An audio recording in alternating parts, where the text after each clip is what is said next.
তাহলে এই পর্যন্ত গেমে কত গেছে আপনার? পাইছো 4,000 আর ঢুকাইছো কত?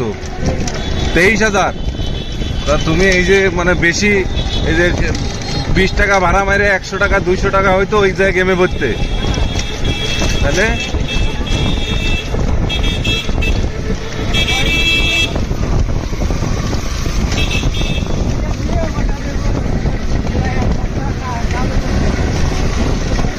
আর সারা রাত জাগদে নাকি? সারা রাত জাগদা? সারা রাত জাগদে? এ কি মাদকের থেকেও ভয়ঙ্কর নেশা? মানে হুশ জ্ঞান সব হারায় দেয়। হ্যাঁ,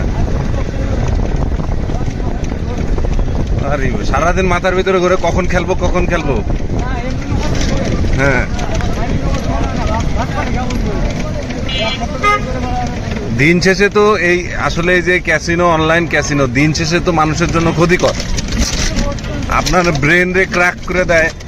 মাদকে মানুষ কতটা আসক্ত হয় তার থেকে বেশি আসক্ত এই গেমে হয়।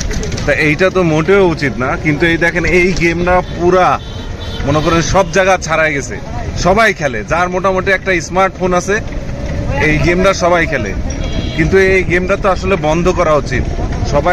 সবাই বন্ধ করে, সবকিছু হারিয়ে যখন নিজের সয় সম্পত্তি টাকা পয়সা যা আছে এই সবকিছু শেষ করে মানুষ এই গেমটা বন্ধ করে।